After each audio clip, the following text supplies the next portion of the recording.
I would have never went to jail if I would have never messed with the cocaine. The reason I can tell my story because I actually made it to the top of the chain gang of when you talking about hustling and selling narcotics. The Mexican mob loved me to death. I was like one of their favorite people. The money was always on time. I always say, look, when I make $1 million, I'm gonna invest so much of it. And this is the thing, I made millions of dollars, but I spent millions of dollars.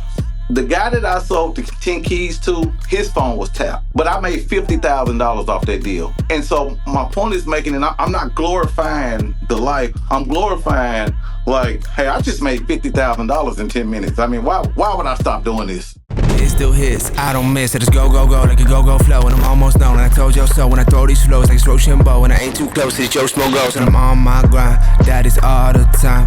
I do not do breaks, that's right, I stay in dry. And look, I'm back with a little bit of that, a little more cash than it came with. Ready, that cat is out that bag, but I still ask you, the boy got skills. I don't need her, I don't need him, I don't need help with me, I got this. I can sing songs, I can spit raps, and I can do both, even do this. Word.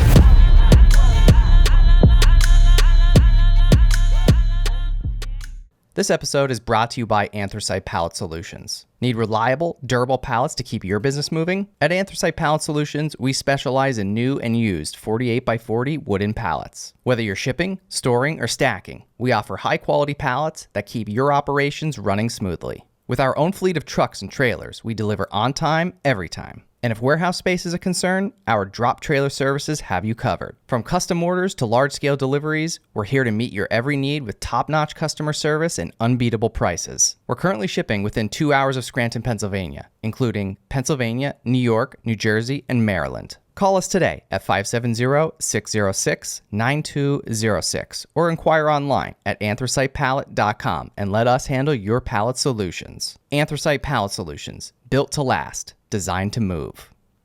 This episode is brought to you by Sweat Tent, the pioneers of the portable wood-burning sauna. Did you know that using the sauna 3 to 4 times per week could reduce your risk of cardiovascular disease by up to 50% and make you 60% less likely to experience Alzheimer's disease?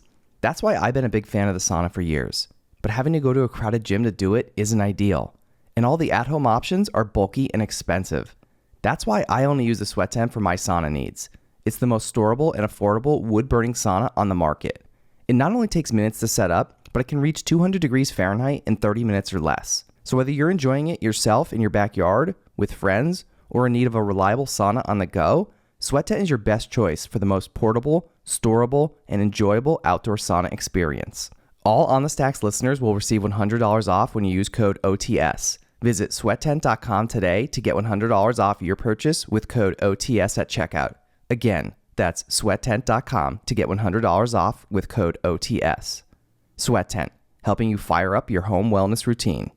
This episode is brought to you by FitAF. If you haven't already noticed, I live and breathe entrepreneurship. Whether it's launching new ventures, attending pitch meetings, or mentoring budding entrepreneurs, my schedule is jam-packed. And that's where FitAF steps in. Their menu changes weekly, offering a variety of chef-inspired meals designed by nutrition experts using only the best quality ingredients, keeping me fueled and focused. Their vast selection of meals has you covered for all types of dietary restrictions and diet plans, including keto, paleo, vegetarian, vegan, gluten-free, and more. As an On The Stacks listener, enjoy our exclusive offer. Get 20% off your first order of 7 meals or more when you use code OTS at checkout at fitafnutrition.com. Again, that's code OTS for 20% off your first order of 7 meals or more at fitafnutrition.com. Healthy meals and seamless nutrition, keeping entrepreneurs at the top of their game. I was just telling somebody else the story how you and I think, well, we never actually physically met, but I feel like we have. Me too. That's what I said. I told somebody, and I said, man, I feel like we kind of know each other more than we do. I know, yeah. And I remember it was, so I'm sure you probably remember, but it was maybe like a year and a half or so ago. I was in Nashville, and I had some some friends there. I obviously made some new friends while I was there too. You being one of them, but kind of afterwards, but. I remember we connected on Instagram. I think that's where we connected, and we obviously we had the podcast commonality, and so we immediately just started chatting, and I don't know why it took this long for us to really actually do this here together, because I feel like us podcasters. I mean, I love supporting other podcasters, and I appreciate what you're doing. I'm a big hip hop fan, so I mean, obviously, I enjoy seeing your content and everything, and like I said, just supporting other podcasters to me is I always enjoy that. The time is always right. And the funny thing I tell a lot of people in podcasts, it might feel right sometime, but it's just like, nah, I want to wait till the right time to get this person, and it'll flow right. Yeah. And so I just think, sometimes it take a little more Timing. time than we think. You know what I'm saying? But it'll flow right. You know what I'm saying? Yeah, no, 100%. No, that's it's funny you say that, because I always say that same thing. Like I feel like there's people that are on my radar like a lot that like I kind of want to have them on, but for some reason, like either they didn't ask me or I didn't ask them yet, or whatever it is. Maybe we both have too big of egos. Who knows? But like no, there's just something weird about it that, like you said, like it just I believe in like the timing of things just lining up. And again, like this, even though we've been connected now for like a year and a half, like we never really like said like, all right, like let's actually do this, and let's do it. Yeah. And and it's just like and like you said, when the timing is right, like it just happens. It just comes happens, together. yeah, organically, and that's when I think it's at its best. That's when it's the best, yeah, because it's not like forced. It's not like you know what I mean. Like there's just something totally different about it, and I know the exact same feeling, because it happens all the time. Like it happens all the time, and it's always with and you're not really like a stranger, I'll say, right? Yeah. But like we don't really know each other. It's not like we're in the same hometown. You're in Nashville. I'm in Pennsylvania, and but like it just, the way that it just happens, like it's sometimes the way the universe works is mind blowing. And then when sometimes you'll be like, hey, let's work, and then you'll be like, dang, I wanna do it right now, but it's kind of not the right time, and I don't want him to think that I'm dodging him or nothing. You know what I'm saying? And so and you know how that kind of be like. But I'm getting to it, you know what I'm saying? Yep, and it always ends up being like, usually too, like same thing. Like they'll be, like I've had other previous guests where like I probably could have had them on sooner, or maybe we tried to plan something sooner, but then for some circumstance, whatever, it got delayed. And then like whenever we end up actually doing the episode, like in that moment or when the episode comes out, I always think to myself like, oh man, like thank God we waited like a year to actually do this, because the timing of it, like when we actually did it just, there were things that like happened, lined up and fell into place that would not have happened had we had done it like a year or so ago. Like, does that happen to you too? And then you get more information. It's just like, man, I would have been sad if I would did it before that happened. You know what I mean? You get more information. And so I think that's what makes the show even better for anybody, when I know a little more about you. You know what I'm saying? Oh, definitely. Yeah. And like you said, just, there's other experiences that like may have happened in between there that like, it's like, oh, hey, now we could, we have those things more to talk about. Whereas if you did it, kind of, I won't say jump the gun, but like, other times it'd be like, you do the episode, then like a couple months later, like I see you do something big, and I'm like, ah, shit, I wish I would have waited a couple. You know what I mean? We forced it, So yeah, but yeah, no. The timing. I feel like even though it's been a long time coming, it's just right. I don't know what it is, but it felt right. So what's up in Nashville, man? I always say Nashville is the Bible Belt. You know what I'm saying? I give Nashville that godly feel on the strength of everybody come here. First thing they say is, man, the people are so nice. You know what I'm saying? The help, because we always helping, and and I really think a lot of us, 80% of us believe in God down here. You know what I'm saying? Yeah. And the reason why I say that is because a lot of people, we got a conscience, you know what I'm saying? And we like to help people and all that. But on the other side, our city has got so packed with foreigners. And when I say foreigners, I'm not talking about Mexicans, or I'm just talking about people from elsewhere, California, all these different places.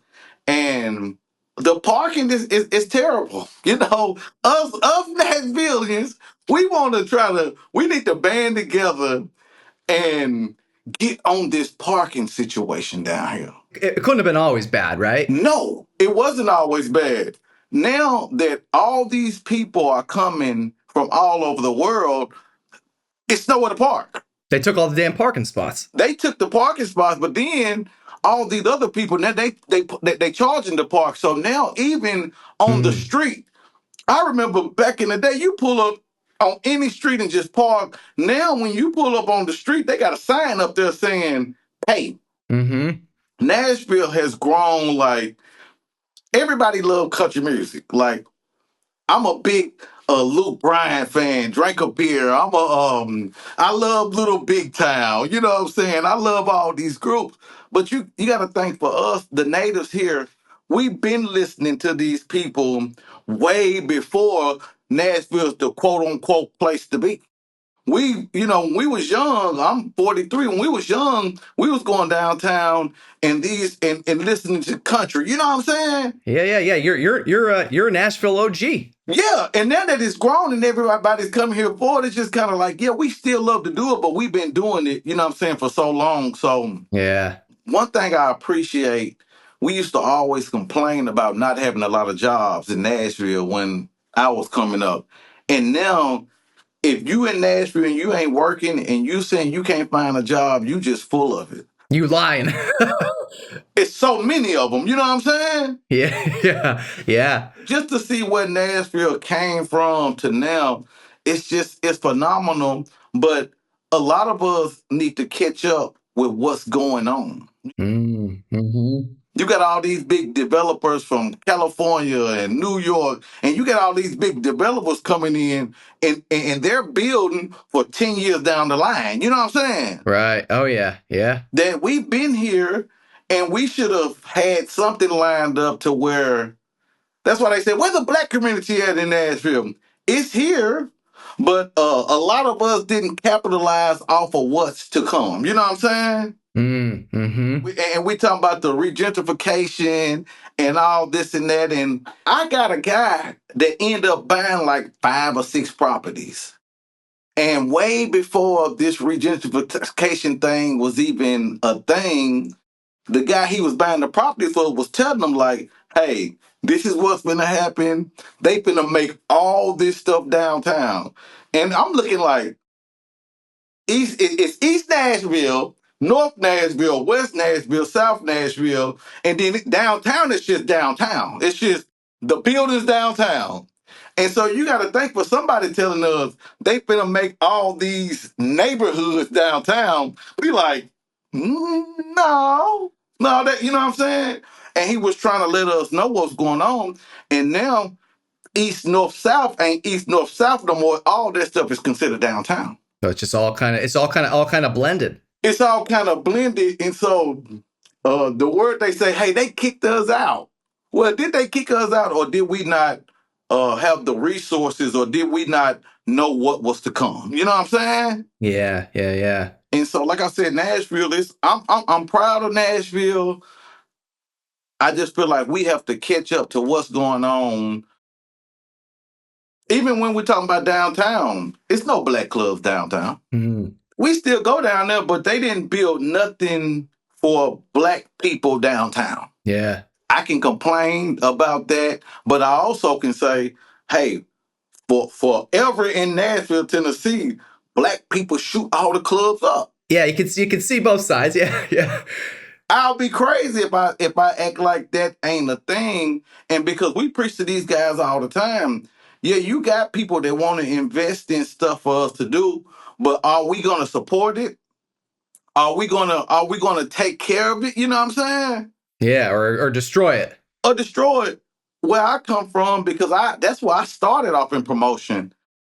We have destroyed a lot of clubs and black establishments in Nashville, Tennessee, other than actually supporting them the way that they need to be supported. You know what I'm saying? Yeah. And you don't really understand that until you actually get into business and then you know, like, oh, okay, that's why they need me to support them because it gotta keep going. You know what I'm saying? That's on how they're gonna keep going if we are actually supporting them and promoting them. You know what I'm saying? Yeah. Like I said, Nashville, it's a good place to live. It's very comfortable. The food, I think we kind of top on the list. Food, if you know where to go. You know what I'm saying? Yeah. You gotta know where to go. If you know where to go, I think we kind of top on that list. And I understand why all the people are migrating here to invest in Nashville because it's just a good, happy place. Yeah, yeah. So where you're obviously, I know you're born and raised there, right? So where at exactly are you from? Where'd you grow up? I'm born and raised East Nashville. What was it like growing up as a kid in East Nashville? My mom is just a great lady. You know what I'm saying? She was my grandmother my grandmama was just a great lady. My grandmama was she fed the whole neighborhood. Like a grandmother should. Coming up in East Nashville, we didn't have nothing. You know what I'm saying? I ain't gonna say we didn't. See, now let me take that back. I ain't gonna say we didn't have nothing, but we didn't have what the other people had. You know what I'm saying? Yeah. But Yeah. we was raised in a house full of love. It's something like we watched like the New Jack Cities and all those type of movies, but it's really something different when you walk out your house every morning and the first thing you seeing is drug dealers and you really seeing needles all over the place and you just seeing like it's like you young, you don't kind of know what they doing, but it's just like you stand on a bus stop, you're like, okay, they doing something. You know what I'm saying? They doing something different. You know what I'm saying? Yeah. So this is the environment you grew up in. This is the environment I grew up in, and so um, I really believe in being a product of your own environment. I always think about my best friend. I was my best friend. He was into it with a guy from our same neighborhood, and that's something I just never understood. And this is what he said one day. He said, if he mess with me today, if he say something to me today, he said, I'm gonna use these on him. He had some brass knuckles. And so we come out, we in his house, we come outside, and he's just, he had his hands in his pocket, he's just chilling. The guy came straight around the corner who he was talking about. And the first thing he said, you a B. This and that, he just always messed with him. So when the guy walked up on him, he just hauled off punching him. You know what I'm saying? With those brass knuckles. Obviously, the guy felt something different because he was like, what you hit me for? What you hit me with? And he pulled out a gun and shot him in his head and killed him. Wow. I'm standing right beside. Like you were there. I'm standing right here. You know what I'm saying? Wow. When we're young, we don't understand. Like, I think about that all the time. You know what I'm saying? Yeah. How old were you then? I was probably about, I'm gonna say 15. How old was your friend? Was he the same age? He was about 17. Yeah. And you watched your friend get murdered right in front of you. I watched my friend. I watched him take his last breath. You know what I'm saying? We put cover over him and stuff like that. I just can never forget that day. You know what I'm saying? And it's just like, that's the type of stuff when you walking out your front door, like you seeing this stuff on the regular, and then it becomes regular to you. You know what I'm saying? And then when you get older, you look at it like, oh, that wasn't regular. You know what I'm saying? Yeah, it's not normal. It's not normal, but it's normal when you living in that environment. Yeah. If all your friends are selling drugs, it's just like, what do? It's easy for somebody to say, well, you chose to do it. Most definitely I chose to do it, but everybody was doing it around me. And like you said, it's almost like what other choice, did you have? My mom's out there, doing what she do. She's not, at this time, she's a product of her environment. You know what I'm saying? Mm-hmm. And so now with grandma's taking care of us, aunties are taking care of us. And so it's just like, when you come up where I came up, it's just like, which way do you go? What do? You know what I'm saying? And then when you actually start, I'm gonna tell you something. This is the thing about selling drugs. I want to say this too. It's an evil game because we understand that it's illegal and it's hurting people and it's killing people. But in the mix of it, with you actually being a guy with a good heart, and when you are making money doing it and you're making a difference. Yeah. Like if you're making money doing it and you actually helping people, like I said, you can say it's evil money, and I totally agree with that statement now. But if you actually making some money and making a difference, and actually for like kids and stuff, like for me, my grandma used to give us $20 to go to Pick and Pay. If anybody know what Pick and Pay Payless, remember those shoe stores? Yeah. And she used to give us $20 to go to Pick and Pay Payless, and We'll buy a pair of shoes. Me and my brother, we'll try to save like $1 or something so we can get us some little candy. Shoes 19, save us $1, we can get us some candy. And we had to wear those shoes for the next 2-3 months. If, and I'm just giving it 2 or 3, I'm just saying it might be 6, it might be 8 months. And so when you going to school at the age we was back then, when you going to school and people talking about you and your shoes tearing up, Yeah, you got the Payless shoes. you got You got the Payless sneakers, bro. I had the Payless sneakers too. you got to pay less Yeah. shoes. You know what I'm saying? Mm-hmm. And like I said, and then we ain't gonna talk about the clothes. Yeah. We ain't gonna even. We gonna leave. We ain't gonna even talk about the clothes. Yeah. Kmart clothes. Easy, Kmart. That's yeah. Kmart, So not even Walmart yet. We couldn't even get Kmart. Walmart. Yeah. Same. Even up here, we didn't even have. You know what I'm saying? We didn't even have a Walmart even then back then either. We just had it was like the Payless and Kmart. That was it. And so going from having nothing to able to do a little something for yourself, it felt good. You know what I'm saying? Mm-hmm. It felt good for a person like me. Now I can go buy me a pair of shoes. You know what I'm saying? I don't have to worry about this person talking about me. I can look good. I can feel good about myself. What was that? I want to kind of go back. I know it's probably difficult for you to talk about and relive it. I know, as you said, like you're still like you're still like living with that memory. Unfortunately, when you lost your friend that day. But what what ensued after that? Like what was your life like after that? Like what changed and like what was it like after experiencing something like that? Because that's a lot, man. Man, it makes you nervous. It makes you feel, when it happens that easy, it makes you feel like oh, anything can happen. It can be me next. You know what I'm saying? And so it makes you.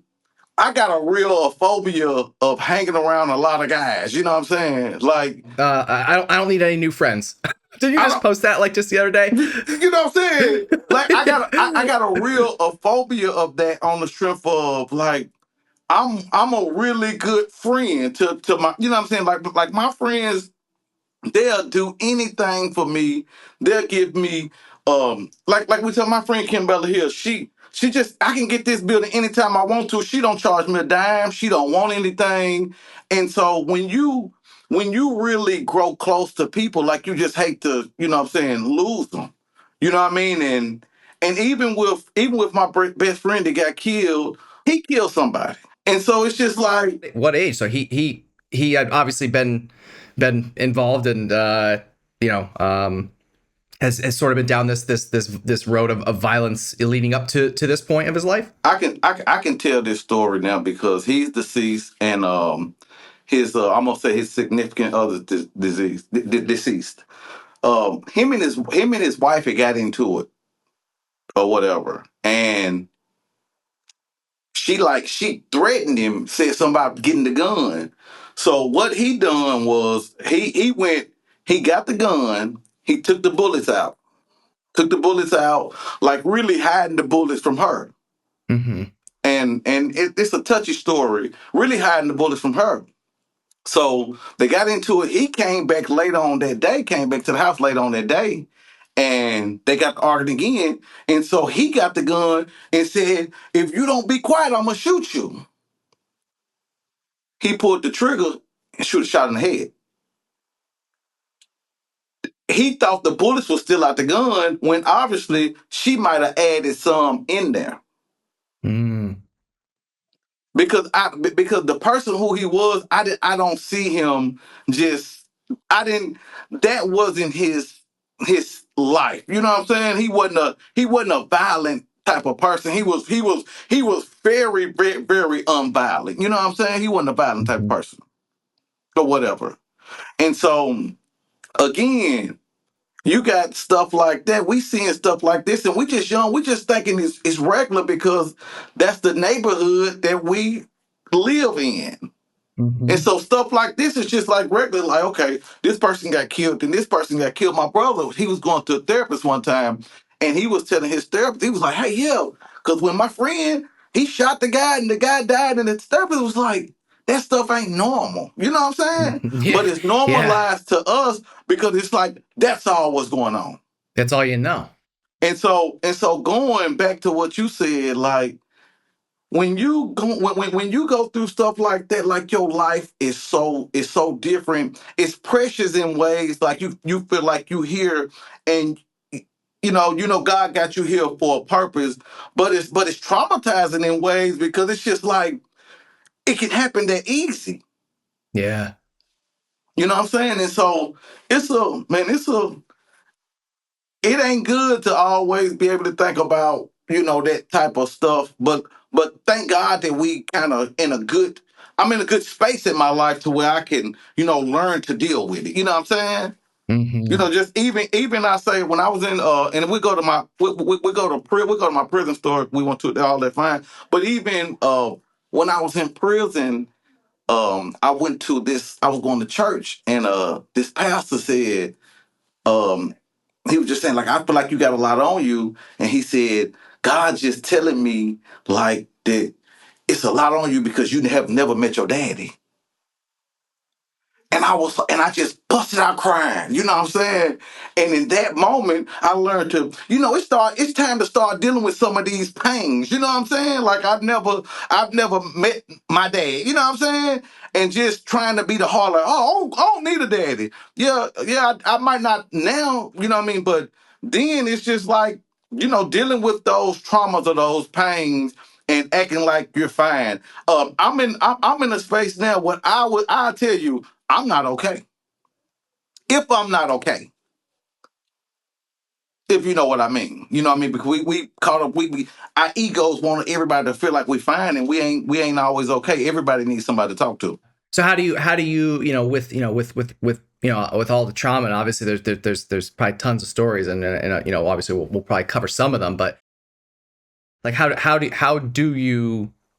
you deal with it? How have you taken these traumatic experiences and all these times, and how have you been able to take it and as you said, like, learn from it, and just live with it? Like, I think that's one of the things, like, again, it's one of these things where not many people experience the things that you've experienced, right? And I can't even sit here and say, like, yeah, Ricky, I get it, because I don't, like, I've never experienced that. I mean, I've experienced things on my own, but just in different ways, right?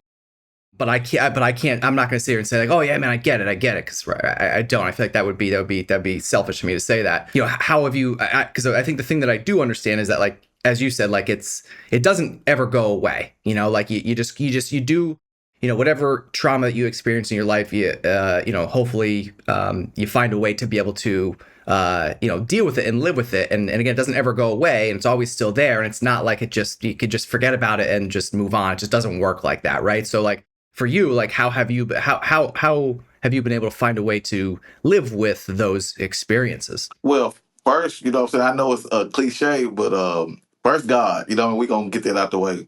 But also, I got a lot of great people in my life, you know what I'm saying? And like I said, I'm not scared to call and say, hey, this is what I'm going through. Even I got people that might put me on the phone with somebody and say, hey, man, talk to this person. You know what I'm saying? I really understand that God has put people on this earth to help us. You know what I'm saying? Bad as we want to say, oh, I'm just going to God. Well, God's in the sky. He's a whole spirit. And so, man, I got some great people in my life that really pours into me. You know what I'm saying? And so I think I kind of deal with it through that. And then, and I know we'll get to that, but I was a mentor in prison. And so Oh yeah. God showed me that my job in prison, I got paid more than anybody. Prison start off at 17 cents an hour. That's what they start off paying you. Yeah. Oh, not Uh, bad. Yeah. Yeah. 17 cents out. My auntie came and saw me in prison one time, and she said, how are you gonna adjust to society? And we'll get that. Like, when I was in the streets, like, I was one of the guys, like, that actually was getting a whole lot of money. I was, I was with the Mexican mob and all that type of stuff. And we can get in there if you want to. But And she was like, after all the stuff that you had and all the money, how you gonna adjust to society when you come home? I said, well, auntie, they making 17 a cent an hour in here. She said, ooh, McDonald's don't sound so bad. And so Yeah. and so they start off at 17 cents an hour. First, when I went to prison, first thing I had to do was get my GED. I didn't have my GED out here. Thank God that's the first thing I did. But they paid me 54 cents to be a mentor in the Mm. prison system. And here little old me, I'm finna mentor these guys. Some of them older than me, some of them my age, and it's just like, why they gonna listen to me? You know what I'm saying? Why would they? Mm-hmm. But I learned something. When you're a good role model, I was already walking straight in prison. You know what I'm saying? I was already walking like an upright man. And so it's like, they're like, okay, cool. You know, if you got something, you know what I'm saying, they'll give it. And you just have to learn how to communicate with the guys in that. So anyway, to make a long story short, what you're saying is like, I really get fed by giving back. Mm. And so if it's some, the kids, they call me Unc now. And so if it's some kids or it's somebody that I can help and I can tell them like, that way you going, I can tell you why not to go the way. I can tell you what you gonna get. I can tell you, yeah, you probably gonna make a lot of money.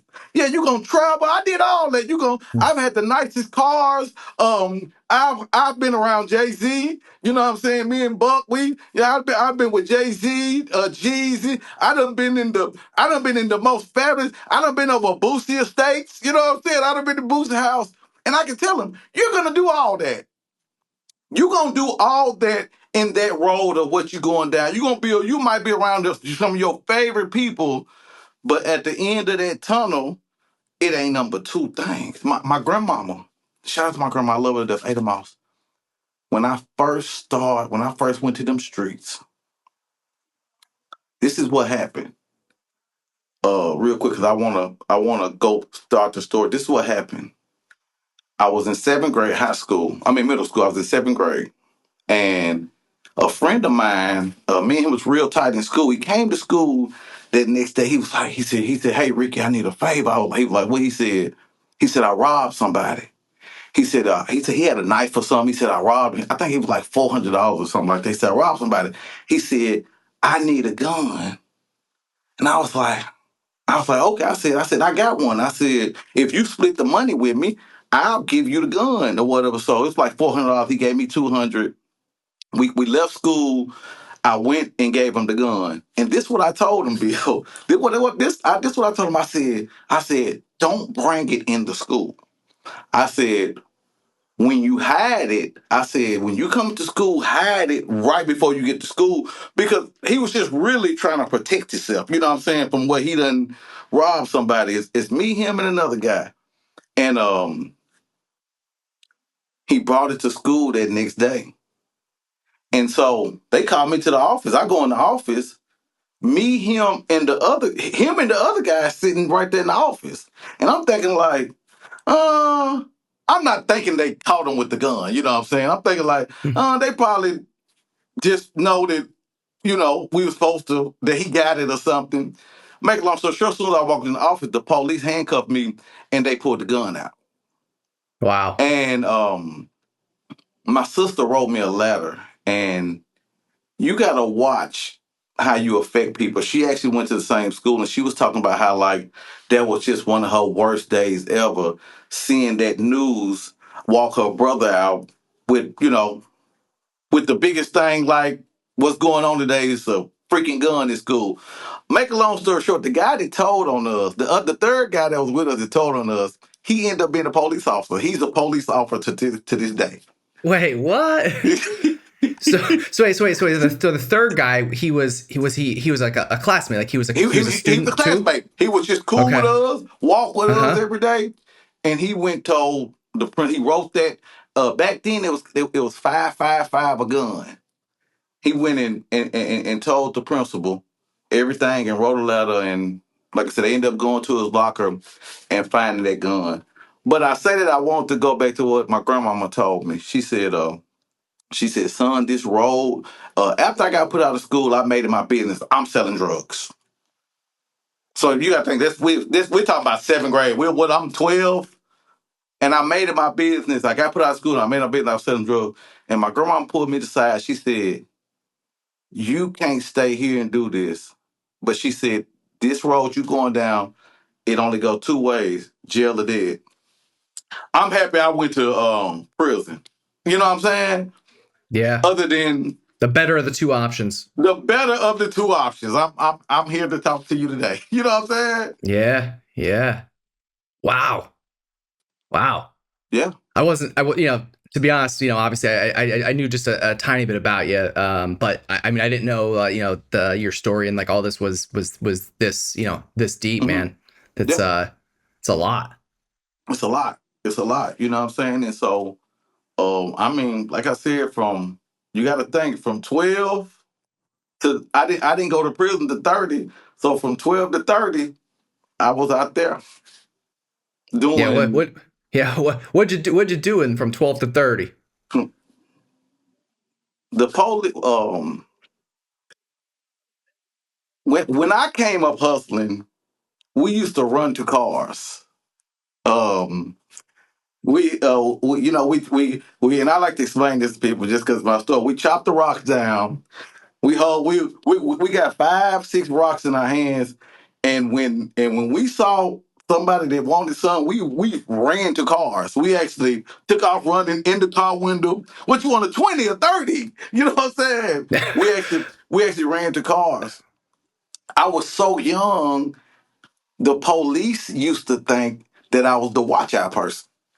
Mm.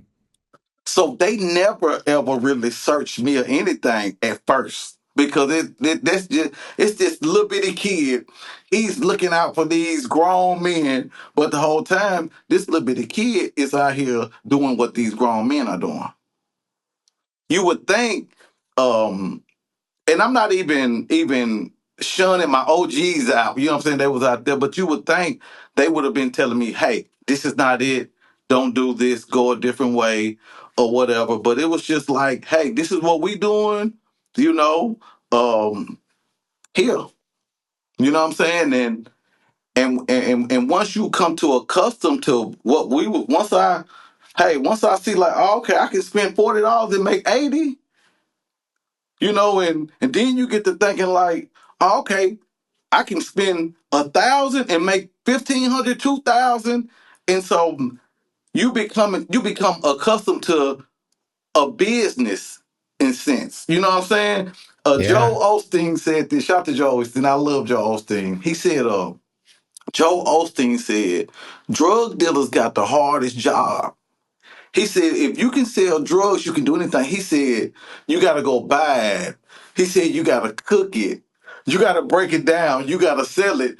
I mean, You gotta do it all. You gotta you You gotta do it all. do it. You gotta do it all. And so when you become accustomed to a life like that, and that's why they say it's fast money, it's quick money. My conspiracy. I went to jail for conspiracy. I ended up getting a 25-year sentence, and I'm Mhm. so At what age? at How old were I you? had to be about 29 then, 29 or Okay. 30. Okay. And I'm not skipping the story, but I'm saying like my conspiracy, and I wanna say something about this fast money. My conspiracy charge was 10 keys of cocaine and 1,000 pounds of weed. But I'm going back to the guy that I sold the 10 keys to. His phone was tapped, but I made $50,000 off that deal. And so my point is making, and I'm not glorifying the life. I'm glorifying like, hey, I just made $50,000 in 10 minutes. I mean, why would I stop doing this? When I come from nothing, and people wonder why I used to always my nieces and my nephews, like I pile them up in the car. We go to Chuck E. Cheese. We'll go to the mall Yeah, because no more I pay, no more wanted. Payless shoes. No more pay. Ain't no You more. know? I wanted them to live a life that I didn't get to live. Mm-hmm. I wanted my nieces and my nephews, and I wanted them like, hey, y'all ain't gotta go to Payless like I did. Hey, we finna go. I'm finna go buy you some Nikes. You know what I'm saying? Yeah. And Yeah. so, and I think that's a part of a trauma that we deal with too. Like we dread to see people live how we did. You know what I'm saying? Mm-hmm. Man, prostitutes and all that stuff was normalized to us. Like it was just a regular life. One of my kids' mamas she said, why you just hop up and just go out of town? Well, because I can't really do nothing in my town because I'm too much watching my back for the police and the robbers. Mm-hmm. And so I'd rather get up and go out of town and have a good time and free my mind. I don't have to worry about nothing out here. They don't know me out here. You know what I'm saying? Yeah. And so that life is really that life it'll put some blinders over you because the money will overpower everything that you see. So it's sort of like the money just sort of took over your life. It just took it over. And this the thing about it is you think you're doing a lot of good. Mm-hmm. You think you're doing a lot of good because guess what? Yeah, you might be going to church, you might be taking care of these people, but you're putting something out there that's just that ain't you're putting some evil out there. Just to be Mm-hmm. honest, you know what I'm saying? And so, like I said, that lifestyle, I tell people all the time, it'll put some blinders over you, and it comes with a lot. Thinking back to when you first got in the game, did you ever think to yourself like, I'm just gonna do this, just get a little bit of money and get out, and oh, that's never gonna happen to me. I'll just make a little bit and then I'll be set. Like, did you have that mentality, or like what did you think when you first started? When I first started, it was just like, okay, I'm just trying to get in this and have me some money in my pocket I can eat and Just like make a few bucks. just make a food buck shoes. I keep shoes, clothes, all this and that. Then guess what? When I got in, I said, "Ooh, now I need a car because guess what? Everybody in this is getting cars, and so now, okay, now I got a car. Boom, Now Ricky's got to get a car. you gotta get a car, and then guess what? Then guess what? You got to get next. You got to get some jewelry because they'll get jewelry. Yeah. Now Ricky's iced out with the car. Yeah, yeah. Ricky's iced out. Okay, then boom. Now you got to get this big old fly girl. Mm. And so now that come with a check. There's levels. It's, Yeah. it's levels. And so once you create all these different things of what you need, that means you have to get more money, right? Yeah. Gotta keep up with it. You gotta keep up with. I said this one time, and anybody can believe this, and they don't have to believe this.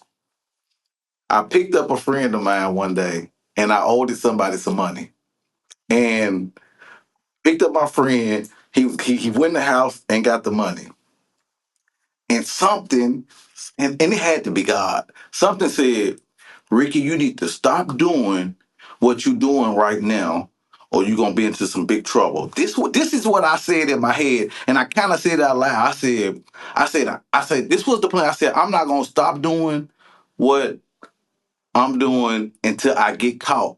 I said, I'm gonna get caught.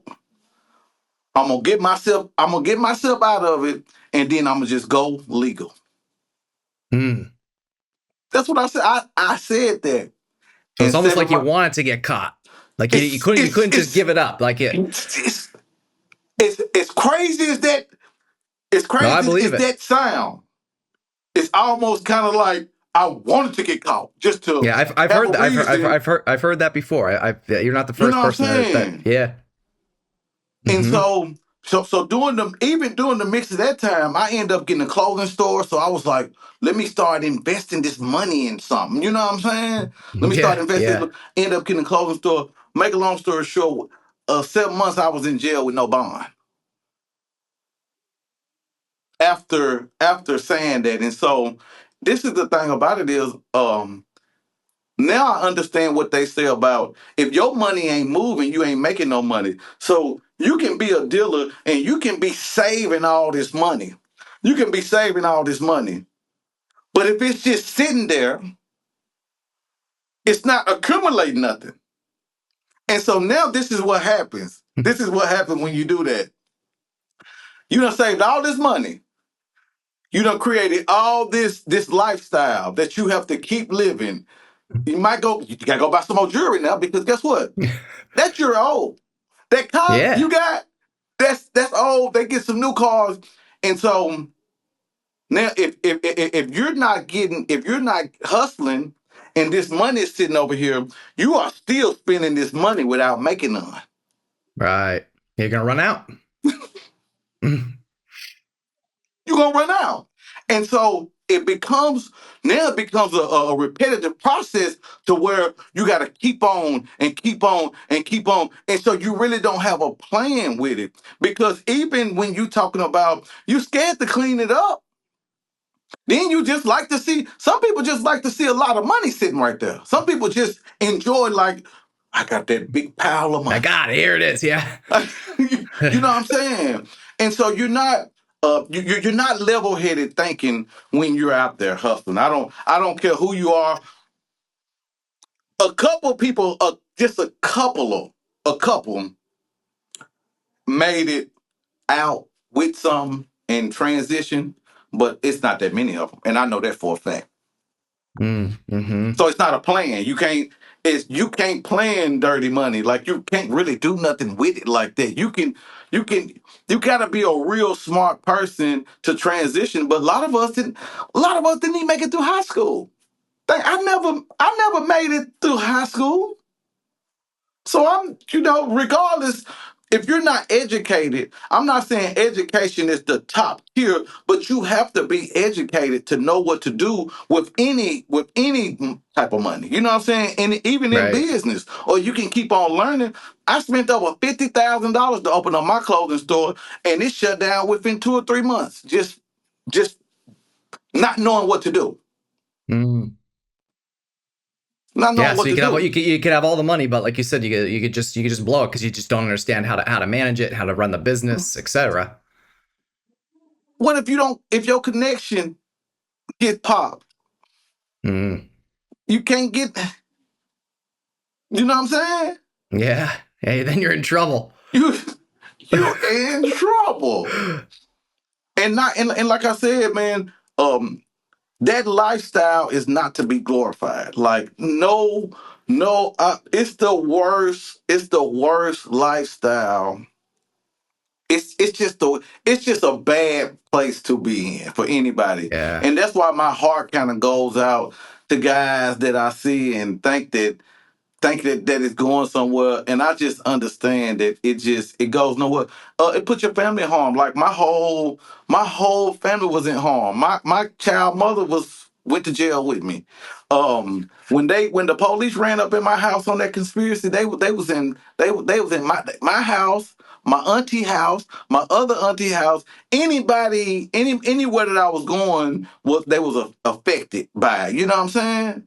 And so Mm-hmm. also that style of game, like you are really affecting the people around you and don't even know it.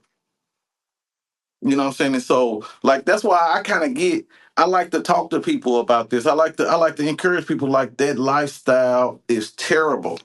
It's just it's a terrible way to live. You know what I'm saying? Yeah, yeah. Now, what's the I bet I've been thinking about it since you said it. It's been a few minutes, but once you said it, and you're like, I'll tell you about that too. But and everybody's probably wondering too that the Mexican mob. What's the Mexican mob story? When you get a taste of money, when you feel like if I can go to Atlanta and spend $5,000 at that time with no. But anyway, like my conspiracy, my conspiracy was from Nashville to Jackson to Memphis to Texas to Mexico. The Mm. first time I ever went to Mexico, I walked through there. I'm walking through the border. People don't understand you. So this You wasn't a vacation. No. This wasn't right. vacation. Yeah, your first time there and it was not a vacation, right? Oh, no, not at all. I land in Brownsville, Texas. You can't land plain Mexico. I land in Brownsville, Texas, and you got to walk over the border. But this Mm. is my first time. I'm going down there to meet the connects, the Mexican mob, and all this and that. And I got this big old This is gold. pretty serious, Ricky. This is pretty. Oh, yeah, it's real serious. No, this is the real story. I got paperwork to back it up if ever came to that, but not real. really. But it was. Yeah. But so I walked across the border. I got this big old gold chain on. And the first thing, the Mexicans just come over, they plotting on me. I didn't know. And they was like, hey, you want a little girl? I got 11-year-old. That's the first. But for some reason, the first thing that they was trying to put on me was the kids. You know what I'm saying? They was like, I was like, no. I was like, no, we don't sleep with, kids and Mm. stuff like that. But they was with, I just came over the border. I'm just a black guy. And I got this big gold chain on. And so once my friend pulled up, he said, hurry up, get in the car, jump in the trunk. And so I done got scared at this point, and I jumped in the trunk. He finally got me to where we had to go. And this is what he said. He said, your friend told on me, and I can't come out of Mexico. So at that point, I'm like, I done got scared, like, so why y'all get me over here? You know what I'm saying? But he was like, no. I ain't, you know what I mean? Because I'm like, I'm thinking like, all the stories you hear, I'm thinking like, did y'all done got me over here to hurt, you know what I'm saying? Because Yeah. Ricky might not be going home. Ricky might not be Might be going home. to a permanent home. Yeah. You know what I'm saying? And so to make a long story short, he was telling me like, anyway, I was just meeting them, and I always got to tell the story. My big thing was weed. I didn't really care about the hardcore drugs, like, you know what I mean, because it's something in me that just didn't like to do it. But again, I got scared again because when we got back in the car, we was riding through like a jungle, like this. I'm being told it's like a jungle. I'm like, this is not even a road. I'm thinking again, like, is Ricky not going home? I'm serious. I'm thinking again. Yeah. And so we finally got to this big warehouse. All his friends was there. Make a long story short, the warehouse had about 3 or 4 levels on it. At least 100 different kinds of weed. And we're just going in the circle like this one, this one, this one. This what I tell them. Give me that one, and that one, and I'm ready to go. You know what I'm saying? Because I'm still kind of frigid. But to make a long story short is like, the reason I can tell my story because I actually made it to the top of the chain gang of when you talking about hustling and, you know what I'm saying, and selling narcotics, you know what I'm saying? And Mm-hmm. that's why I say, guess what? It's fun because it's fun in the moment.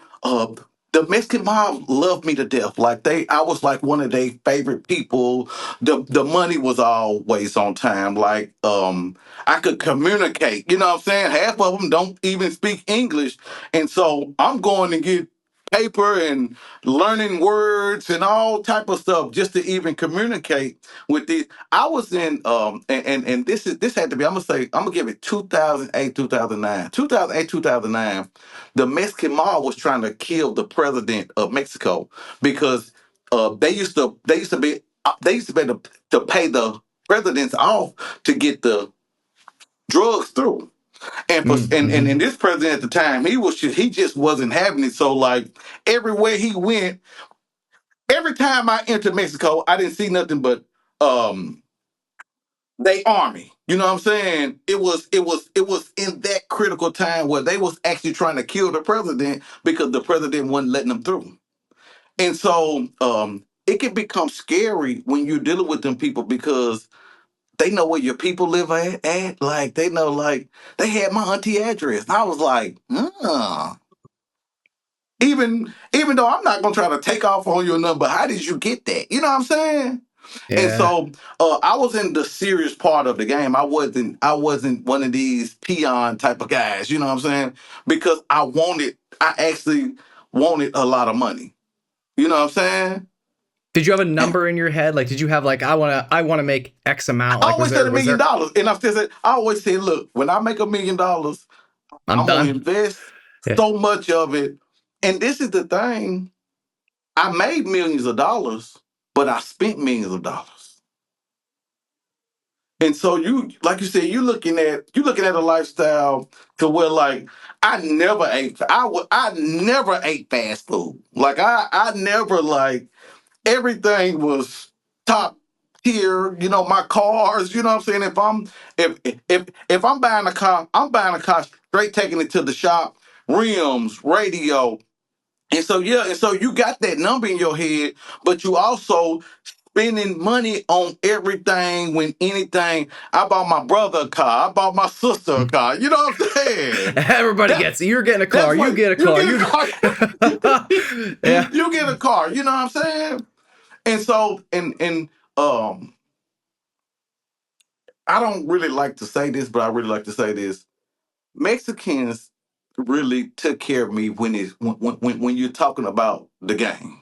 You know what I'm saying? Like you can deal with your own people, you can deal with whatever people, but Mexicans, and I'm sorry to uplift them like this, but if they down with you, they really They're the 100%. real deal. They are the real deal. Yeah. Yeah.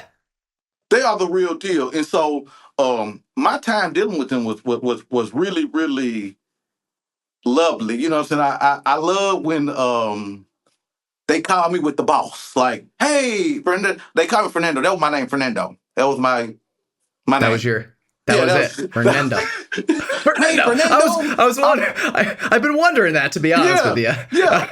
Hey, Fernando, I'm with the boss. And they be with the boss and we just be talking and it's just like, it was a good business move for me at the time. Put it like that. You know what I'm saying? And so that's why I tell people like, yeah, it might seem fun, you know what I'm saying, but it's dangerous. How many people left? How many people ain't left Mexico? You know what I'm saying? I was down there like I never ever paid attention to it being dangerous. I never ever cared about that. That's how money distract you so much. I never cared about it being dangerous. If they call me and say, come down here and look at this, look at that, I was on the next flight. I was in California one time. Me and my friends, we at the BET Awards. We got tickets to the BET Awards and everything. We down there kicking it. We went to the T.I. had a party the night before. We went to the T.I. party. We down there. We down there looking so good. We walking in a comedy show, and the lady said, "I know y'all some celebrities." And we wasn't, but we was down.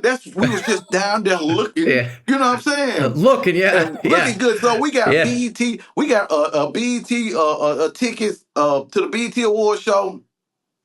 Them Mexicans called me and said, "Hey, we need you on the plane. We got you right here." I left California that same day. You know what I'm Wow. saying? Because I looked at it like, y'all have some fun. I'm finna go take care of some business. You know what I'm saying? Yeah.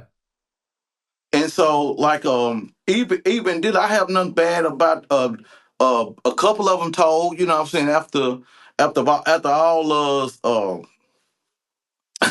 you know what, I would have never, I hate to say this, but I gotta say this. I would have never went to jail if I would have never messed with the cocaine. Is that what it was? That's what got you? That's I what would got have you never, caught? I used to say it all the time, and not to brag on it, but I used to say it all the time. Long as I don't mess with cocaine, um, we was getting, I'm gonna tell you something, and I hope I ain't giving up no game, but it's my story I gotta tell you. Police can't pull those horse stables over. Those horses, they can only like stand up and stuff for so long when they, you know what I'm saying? When they, when they traveling. And so the police can't pull those horse stables over for so long because those horses they can't be standing and stuff so long to where it's got to go from here to there. And so once we found out about that, that's where we delivered our weed in. Because we understood the Wow. police is not going to pull over a horse stable. Yeah. Giddy up. Video. You know what I'm saying? And so a friend of mine said this. They said, he said, Pete, because they call me Pete Pumpkin, you ain't gonna never get caught. Because it was so smooth. And I call it being greedy. And I don't even call it being greedy, but that's what I called it because when a certain person called me asking me for cocaine, I was like, I'm thinking like, no, not really. But when you thinking I can make 50,000 off the person, like how could you, how could you 50,000 cost me $50,000 cost me to go to jail. Put it like that. That's what it cost me to go to jail. It cost me $50,000 to go to jail. They paid me. $50,000 You might well profit. say they paid me $50,000 to go to jail for five and a half, Mm-hmm. 6 years. Wow. You know what I'm saying? And I would call it being greedy on the strength of I didn't have to do that. You know what I'm saying? And Yeah. so it's just my life. It's just the life. So now, all while this was going on, all these years, right? Were you already? I mean, it sounds kind of like it. And again, because I don't know like your whole story, right? Were you already like in the music industry as well? Like, were you simultaneously working the music industry? Everybody kind of in that lane of hustling.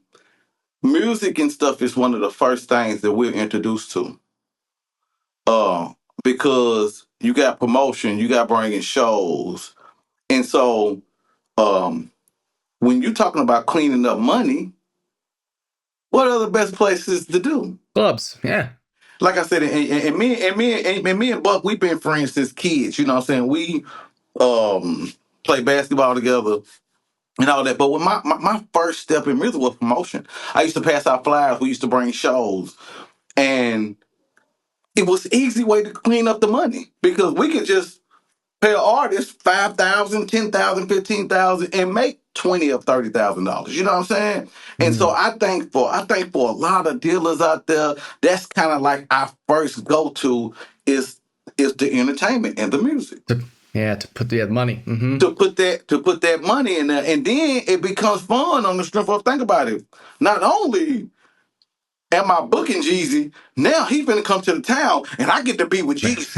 You get to hang out. Your Yeah, I boys get to now. hang out. You know what I'm saying? I get to Yep. hang out. And on Yeah. top of that, I'm finna make some money. You know what I'm saying? And Yeah. so Yeah. And it's like I you got think the best. You got the best of everything. You got the best of the worlds. You got you're making the money in the drug game. You got the music. Obviously you listen to these guys and you hear things that they're doing and that they're doing similar things, right? And it's like it's just like it's like it for you. It was probably like a dream. Like so you got it everything. was a trick.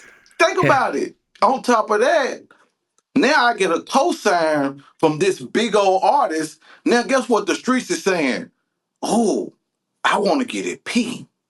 He with Jeezy. And so So all you got that's another name too? What was it? What was it? P. They call me P. They call me Lil P or P. they call me Pumpkin. But my my, Okay. my, my my name to the Mexicans was The Mexicans Fernando. was Fernando. Okay, Yeah. okay, all You know right, what I'm all right. saying? So, all right, so And your southern name was Fernando, and then that yeah, up home yeah, here yeah. were P. And that's what I'm saying. And now you get the props of being around these celebrities. And so now your street credibility goes. Yeah, You know what I'm saying? And you use that towards like some people, when you talk about streetwise, they might get in the streets and just say, I got something for cheap. Come holler at me. No, I ain't got nothing for cheap. I got something. I'm using my name. Like I'm Pete. You know what I'm saying? Like, so if you wanna holler at me, you wanna come see me, you gonna pay for my presence. You know what I'm saying? It ain't all yeah, about yeah, getting nothing for cheap. You gonna pay for my presence on the strength of, yeah, I wanna know him. He be with celebrities, he be with that. And so you use all that stuff for leverage on what yeah. you're doing in the streets, as in being Mm. protected and being able to sell everything, you know what I'm saying, that you need. Look, So if I it costs to be in the know. It costs to be in the circle. if I was getting 1,200 pounds a week, I was trying to have it gone in 2 or 3 days. I never been the person. I don't want to sit on it. I don't want to sell one, two of them. I want somebody to want about 200 of them. Who buying 300 of them? Like, that's what I don't want to, I don't want to hold on to it. I don't want to hustle it. You know what I'm saying? That Mm-hmm. wasn't my stilo out there. I didn't want to sleep around all that stuff.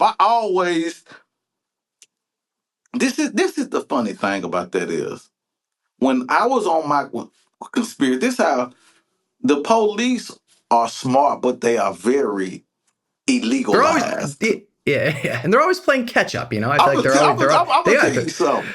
So, one day, me and my child mother come home, and the air is out, and so we turn the air on. It Hmm. ain't working. We call the office in the park. We call the office. We like, hey, the air is out. They're like, oh, cool, cool, we're gonna send somebody. A guy came in, a white guy came in, we never seen before.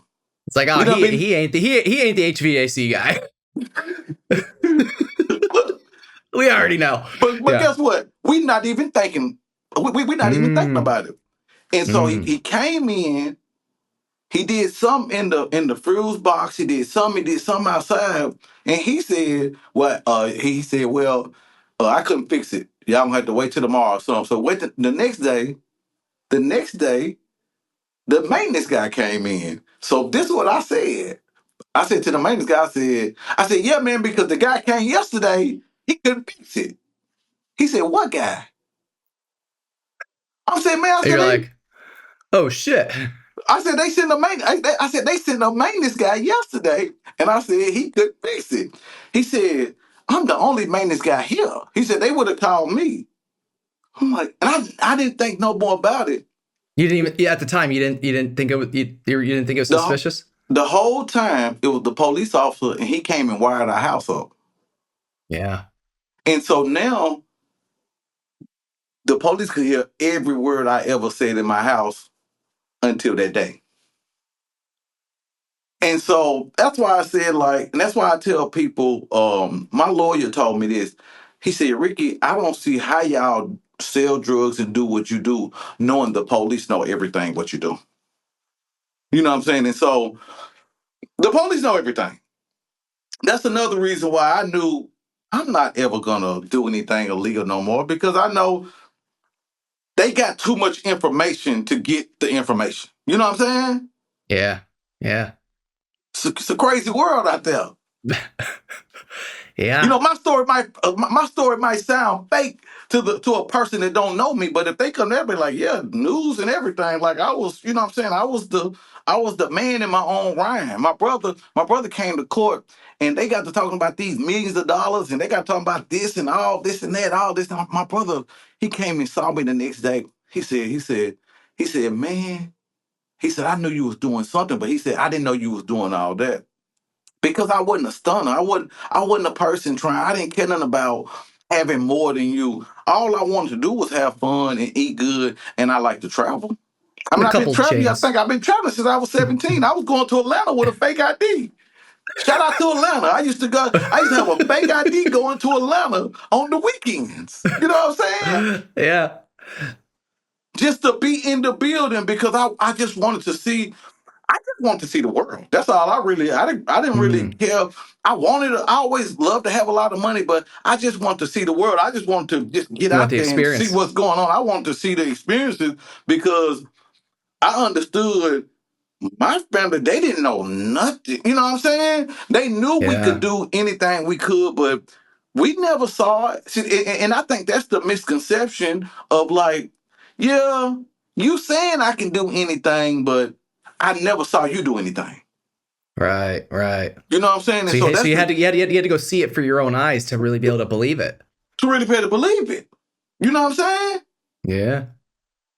And so, and that goes back to when it's talk about the music, man. That music, man, it showed me so much. That day, I almost fell out when Puck told me, man, Jay-Z them in town, and they just called me. I almost fell out. Because I'm listening. I'm like, okay, yeah, I know we finna go see Jay-Z. Like, I'm thinking, the whole time I'm thinking, like, nah, we ain't finna. Met Myth Bleak, man. We showed Myth Bleak them so much love all through the day. And this is a fun fact, and I'm gonna give you this. I'm gonna give you this nugget. Young Buck, he was finna record a quote unquote. Him and Myth Bleak was finna at least try to do about 2 or 3 songs. Rent the studio out, did all that, and Myth Bleak said, "This is why I respect Myth Bleak." Because he said, hold on, he said, let me call Jay-Z, because Jay-Z hadn't made it there yet. And he said, let me call Jay-Z. He called Jay-Z. He said, hey, Jay, me and Buck right here, we finna record some songs. And Jay-Z said, no, don't do it. And then, Bleak, what I'm saying? Just he was like, why? And he was like, man, he said, because me and 50 kind of going back and forth right now. And he said, with you doing some work with Buck, it'll give 50 ammo. You know what I'm saying? And Jay-Z was telling Jay-Z said this, and I never forget this. He said, only how stuff can keep prolonging if you entertain it. And so and that's why I learned, like, okay, if somebody say something about me, only how the energy can get out there if I give it energy. And so Jay-Z was just telling Buck, don't give it no energy. You know what I'm saying? But Yeah. make a long story short, Jigga came that night. We was at Vanderbilt, you know what I'm saying? Shout out to Vanderbilt. And I was so jealous because, but we done been in a lot of good places, VIP, but Vanderbilt laid it out for Jay-Z. Like, they had like steak and stuff. You know what I'm saying? They had They roll out like, the red carpet. yeah, they had like bottles and stuff there. I done been backstage with Buck on several occasions, but I've never been to that type of backstage. You know what I'm saying? Yeah. What do you remember about, like, what year was that? That was 2000 and I'm just trying to think timeline wise. Like, was this like 2010. G Unit? Was this like G? Yeah, 2000. okay. That was when that was about that was 2010 when Buck was, what I'm saying, in the mix of going through what he was going through Yep. with 50 or whatever. And man, I always give props to 50 Cent. You know what I'm saying, for giving one of our artists a chance. You know what I'm saying, like 50 really. He really poured into Buck. You know what I'm saying? I hate that they situation kind of lined up like it did. But he really like poured into G Unit and Buck, and he kind of let Buck have his way. You know what I'm saying? And so I respect him for that. But I just hated that. I hated that situation that had to end like it did, because I feel like Yeah, what exactly did happen? I hear and see different things, and like I never really fully, like, not the I see I want to know, like, the real story, right? I'm gonna tell you. Shout out to DJ Who Kid real quick. Buck was doing a Nashville Down South mixtape and hosted by DJ Who Kid when the DJs was popping, and Buck had people from East Nashville, South Nashville. Just Yo Gotti was in there, Starlito was in there. I'm just giving you some names. And DJ Who Kid called 50 Cent and said, 50, we found our gold mine. And 50 was like, what you talking about? He said, Nashville, Tennessee. And cause he was talking about how, like, we just got those artists down here. But I'm gonna tell you, in my opinion, they was going overseas one time, and Buck missed the show, and I think he might have told 50 he missed his plane, and then he was gonna catch it the next day. To make a long story short, Buck missed the show or whatever. And I kind of feel what Tony Yayo was saying one time, as in, like, even though the group was G Unit, but 50 was his own entity, and G Unit Right. was who? Lloyd, Tony Yayo, and Buck. And I know I know Tony Yayo was saying something like, saying a lot like Buck was never satisfied with what he was getting. You know what I'm saying? And so when Buck missed that show, he was down there with Rick Ross. The same thing 50, to be honest with you, is mad at Big Meech for right now, hanging up under Rick Ross. Buck did the same thing. And not and I don't think Buck was doing it to make 50 mad. I know Buck got tired of taking on all 50 beef. And you got to think about this. When Buck was with 50, who was coming up? DJ Khaled. And Mm-hmm. all these I'm so hood. Think about it. Buck wasn't on none. You know, Buck, to be honest with you, see, I understand this. If I'm just now signing with you and I'm kind of taking on your beef, you know what I'm saying? Yeah, yeah. Um, Buck took on some beef that he did it for being loyal. You know what I'm saying? Yeah, it just Where came we with the come territory. from. Where we come from. And so I think and I know a lot of stuff what happened. I know a lot of stuff. Buck missed some shows and stuff, and 50, like, you know what I'm saying, he playing with his money or whatever.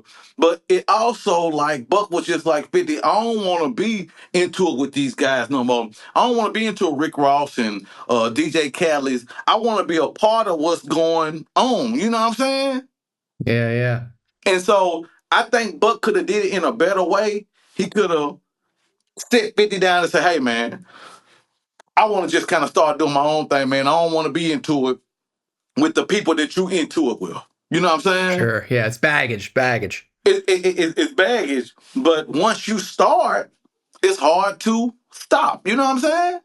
Mm-hmm. And so I just know that had a lot to do with it on Buck just wanting to go around. The same person. It was Ross, same person. Even, and that's what I'm saying. It didn't benefit you, Buck, you know, because look at 50 and, you know, Ross, you signed, you know what I'm saying? You know how it go. Yep. If you going, if you sign to me and you going around my enemy, 50 said himself, I feel like you got something Yeah. on towards me. Yeah. It's like a betrayal.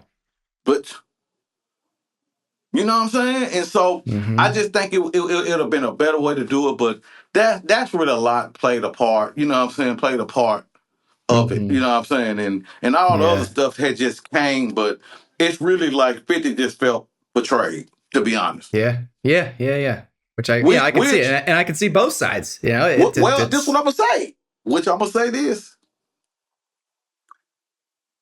50 really befriended Buck. And I think he was more hurt because he felt like Tony Yayo and all these people is my friends I grew up with. And I done kind of put you before them. You know what I'm saying? And so mm-hmm. that's why I kind of really think he felt like he felt because he actually put you in a bigger situation than them because you was down south and it was and they've been friends. Mm-hmm. You know what I'm saying? And so, like I said, I just think it was a miscommunication. I think it was a lot of betrayal.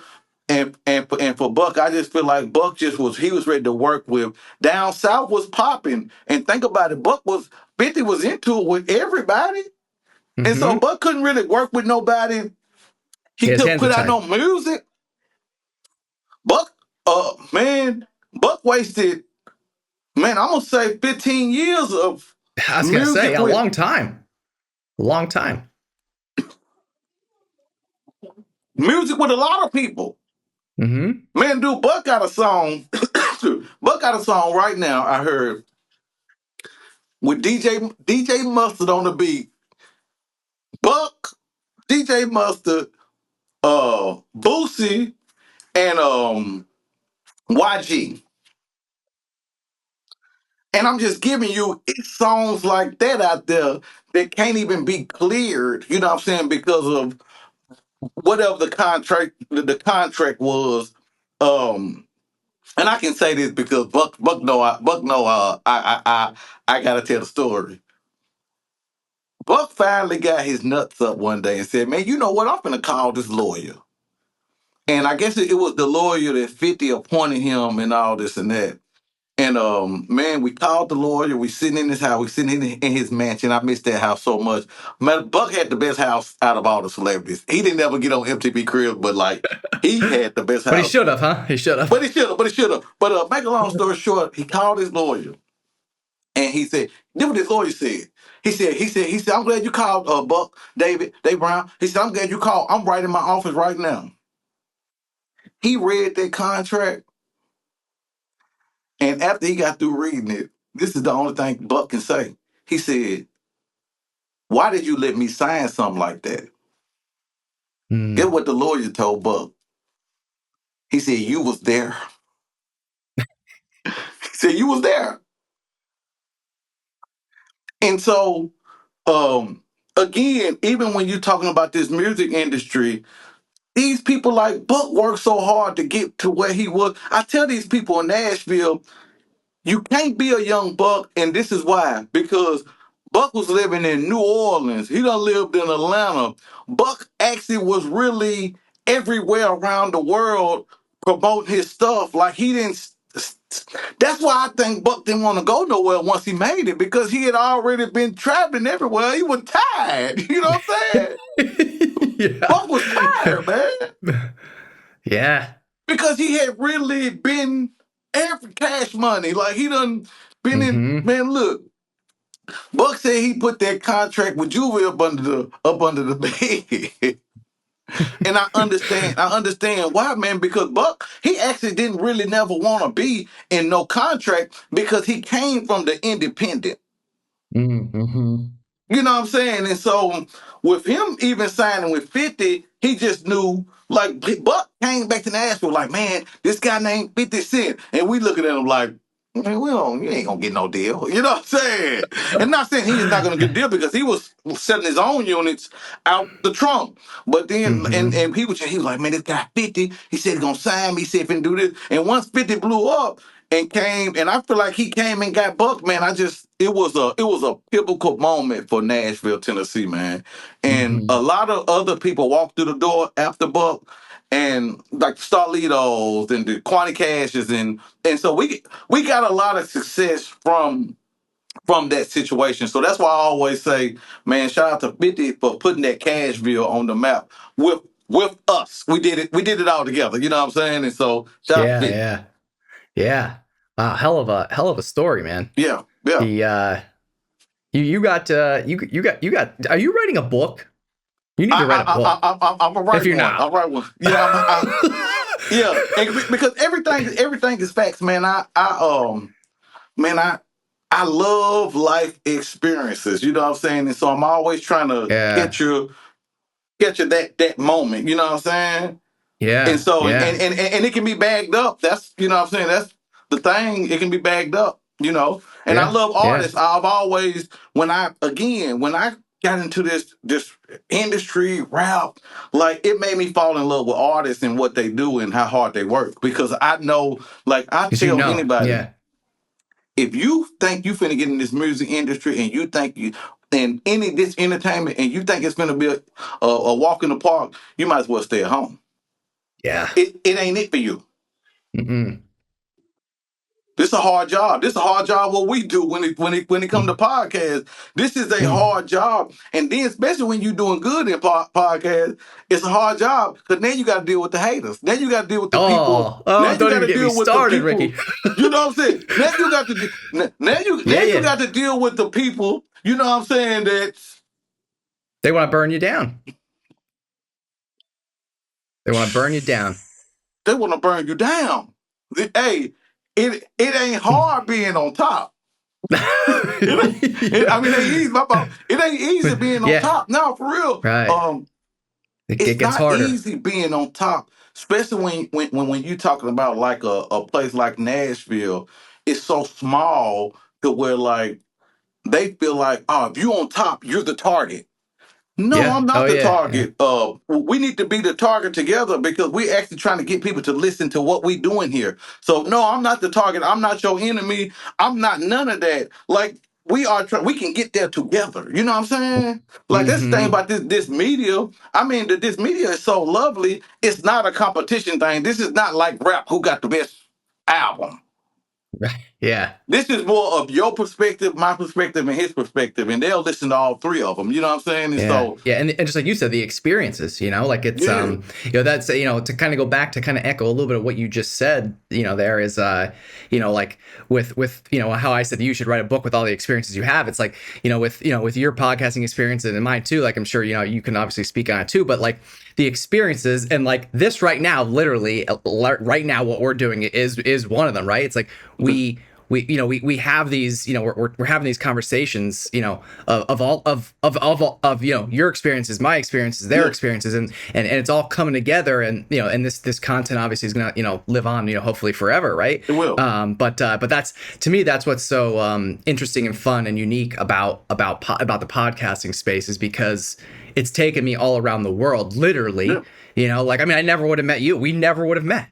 Like this conversation would not be happening right now. It would not be happening. And even now, it's just like, it take you so far to, well, we doing an interview and you don't even have to be where I am. Right. Yeah. You know what I'm saying? Yeah.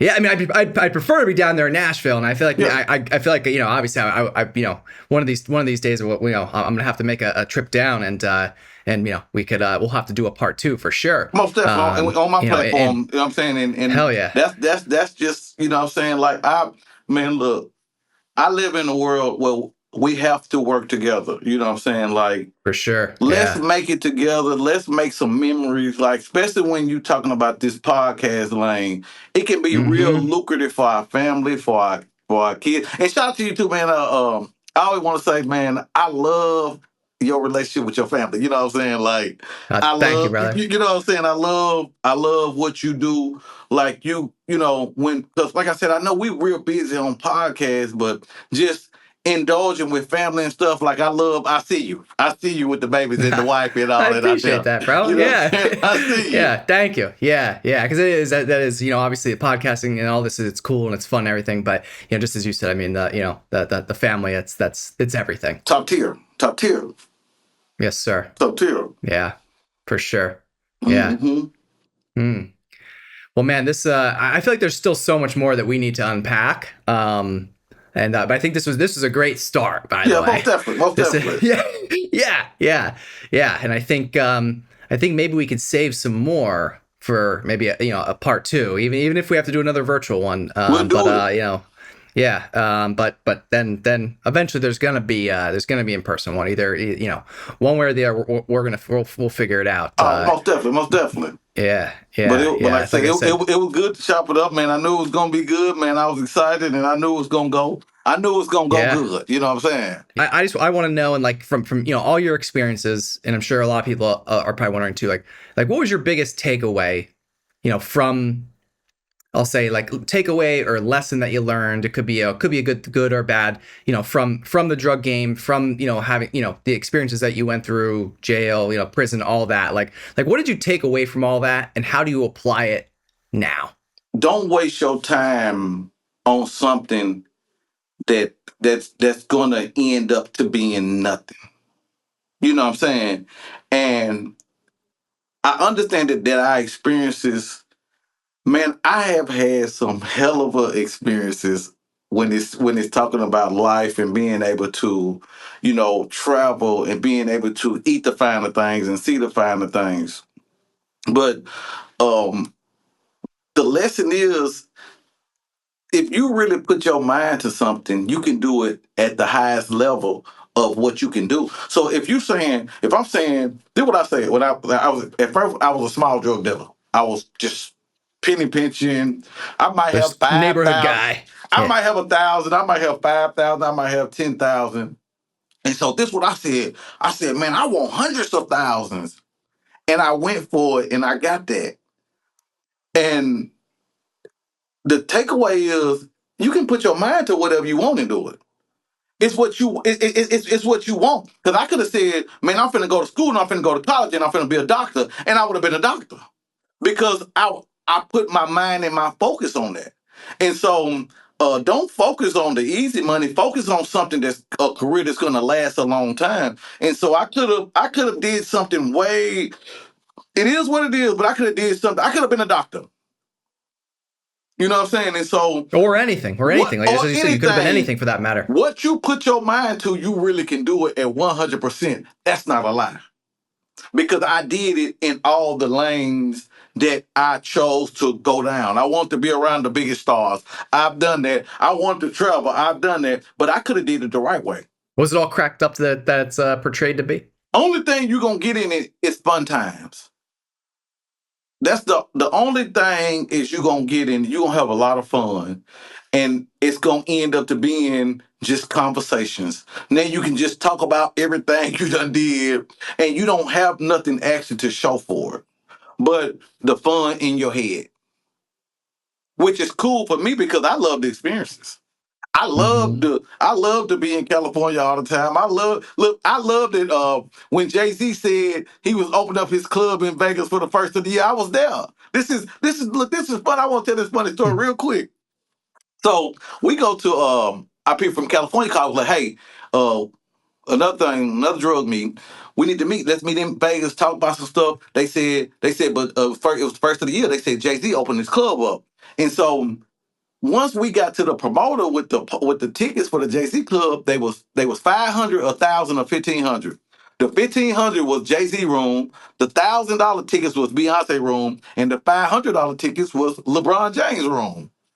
So we was like, just give us the $500 tickets. So we in the club the whole time. We at the bar. LeBron James come out the door. LeBron James come out the door and walk straight past us. And we looking like, oh, LeBron James. Like, he just walked past us real quick. Make a long story short, when we left, our people was like, how was y'all room?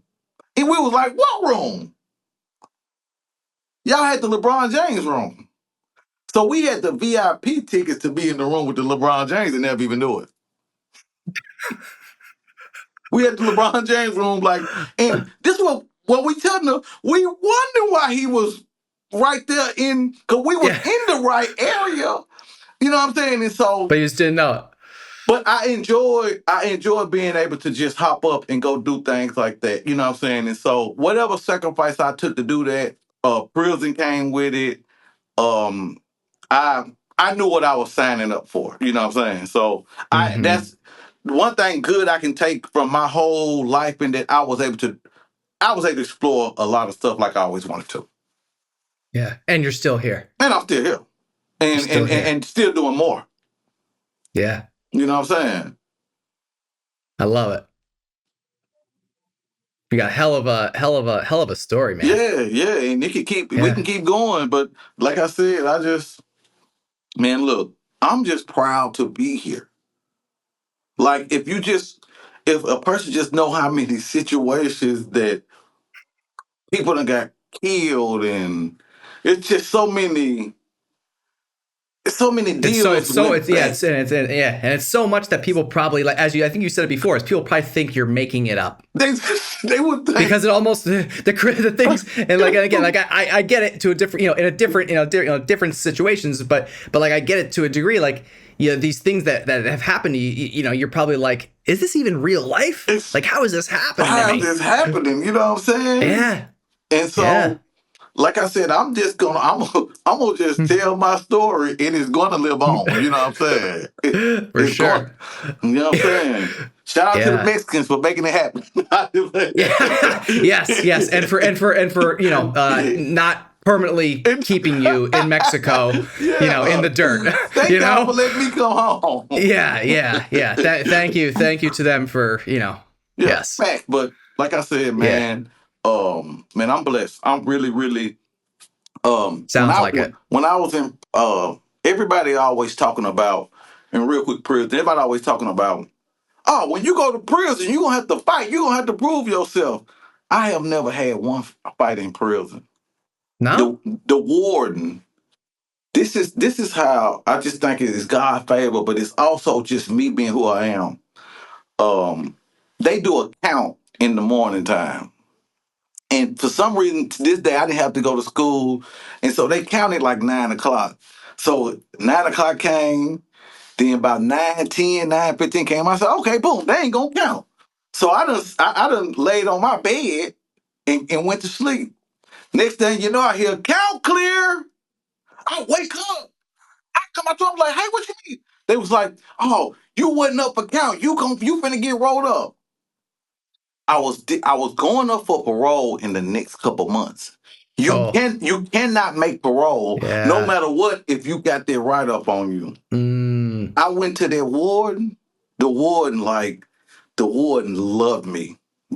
I went to that warden. I said, man, they done rolled me up this day. He was like, Ricky, calm down. What happened? I said, man, they rolled me up. That warden of that prison went to the captain and told him, if that write up ain't off for Ricky in 24 hours, we're gonna have a problem.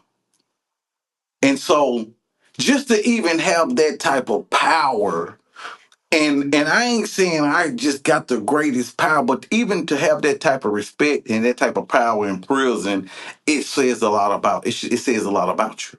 You know what I'm saying? And Mm-hmm. so they called me to the office and they shut the door and there were about five of them in there and they like, well, you know what's going on, and I'm acting crazy. I'm like, no, I don't know what's going on. I'm not scared, but I'm acting scared. They was like, well, the warden came down here and threatened us today, and that if that ever happen again, it's gonna be me and you. But they said we gonna get this right up off you. but you finna go wash all these porches. And so I had to get a bucket of water because it's about on the compound, it's about 15 buildings. So I had to clean all the porches. Yeah, you had to hand wash, huh? But I'm going home. You know what I'm saying? I'm Mm-hmm. going home. I'm not sitting in this prison with y'all no more days, no extra days. And so, man, I always say prison, it's modern day slavery. I still say that, but it's not just a super bad place considering who you are. You know what I'm saying? I met some Sure. wonderful people in prison. Again, I got paid 54 cents. I was a mentor. And the people who run these programs are all outside people. And for them to even trust you to say, hey, I'm gonna have you leading the guys. You know what I'm saying? It's scary in a sense on strip of it. Like you might have to tell them, like, hey, you're gonna get rolled up if you don't do this. And like that ain't no good feeling coming from another inmate telling you what to do when we all in here. You know what I'm saying? And Yeah, so yeah. I walked in power and respect in prison, and even the biggest, real quick, the biggest gang members in prison, I had the power to get them in the program that I was in. And so Mm. they might, I'm gonna say they might be in tour with another gang. And they'll say, hey Rick, man, get me in the program. And I get them in the program, you know what I'm saying? And keep them safe for about a year. You know what I'm saying? And so Mm-hmm. it's so much help within even in there what I was able to do. It's just impactful. And so I don't care if they got cell phones, like, you know what I'm saying? The warden, this do what the warden said in prison one time. He said, don't go in no lifer's cell. He said, because they gotta live here. The warden said, I don't care if they got cell phones. He said, because that's how they get in touch with their people. And so, even though you're not supposed to have cell phones in jail, I understand what the warden said. They got to live here. We don't. And so, Yeah, forget if they yeah. got a cell phone. You know what I'm saying? And so, man, it's just, I could go on and on about some prison stories. It's so, you know what I'm saying, so many of them. But yeah, but I'm just saying, like, I really walked in respecting them, and those guys, like, they really had respect for me just being an upright stand-up guy. And I ain't in there acting like I'm the hardest person. I ain't in there faking, selling no drugs. When I said I was Mm-hmm. done with the street life, I was done with that. I ain't finna come play it out in prison. You know what I'm saying? Yeah, yeah, yeah, yeah. And so, yeah, it's just been like I said, even prison was a blessing for me. I took every class. I took every class. I took marriage classes. I got my GED. I took cosmetology. I took every class that they had in prison because I said, I'm not going to waste my time Mm. just doing nothing in here. You know what Nothing. I'm saying? Yeah, I'm going to yeah, get some type yeah. of education or something. Yeah, something. You gotta get your money's worth, You gotta right? get my money. I Yeah, mean, they charge me. Yeah, because they charge you in there. You gotta get my money's worth. yeah, Yeah, yeah. I cook Even when you talking about hustle, yeah, I hustled in there. I cooked. Well, I made cakes. They paid me to make cakes and pizzas in prison. Like that was my Mm. quote unquote hustle, Okay. making cakes and Cakes. and pizza. And you got to think you don't have the stuff to make it. Like Nah. Yeah. this how I made this how I make A cakes. prison cake. A A prison prison cake cake. is What's this. a? I'm gonna tell you. I'm gonna show you real quick before we go. Yeah, what's the I'm prison gonna show you cake? how to make a prison cake. This is how you make a prison cake. My birthday's tomorrow, so You I'm into might need this. to make one. You take the cookies. You scrape the cream out the middle. When you get all the cream scraped out the middle of the cookies, you crush the cookies down. Make some little dough. Then you put oatmeal in it. You put oatmeal, not in the cream. You take the cream. The cream is gonna be for the cream. Cream on the side. Take oatmeal. Put oatmeal in it. You take some butter. Put butter. So now you got the cookies, you got the oatmeal, you got the butter, and you might got some honey buns or something. And you just and you make it milk. Once you crush it down, put Mm. that water in it. You make it milk. You might put some little syrup or put anything in there. Put it in the microwave. It bake with the oatmeal and the milk and the butter and the cookies. It bakes up like a cake. Then you take that cream in the middle. Put you some peanut butter. Just anything sweet you got. Make that the icing and just put the icing on top. And so it's so, like I said, it's so many different ways. That's the thing about prison is like it's so many different ways to make meals. You know what I'm saying? And so that was one of my Yeah. things. Like I charge people to make them cakes and pizzas. And so I would have never went hungry in there because I learned the skill, if you would say. Yeah. You know what I'm saying? They call it Yeah. the ghetto dope too. I used to look my birthday. Like I was so peaceful in prison. I had I was one of the only people who had birthday parties. Like Ricky having his birthday party on the yard. You know what I'm saying? I'm making Yeah. Yeah. I made the best of it while I was there. A guy, and real quick, a guy when he got out, he looked at me. He said, "Rick," he said, "Man," he said, "I used to want to be your friend so bad in prison." He said, "I was scared to ask you." You know what I'm saying? And not that I was happy there, but I just had to make the best of where I was. You know what I'm Mm-hmm. saying? And I've had out because I was happy that I was able to have all the experiences prior to coming to prison instead of just coming Mm-hmm. to prison and never had no experiences. And so I was grateful for that to be able to say, "Hey, well, I done been there and done it." Mm-hmm. You know what I'm saying? Yeah. So Yeah. yeah, so that's what I'm saying. I ain't gonna hold you long, but yeah, I just had to give you No, a you're good. couple. You're good.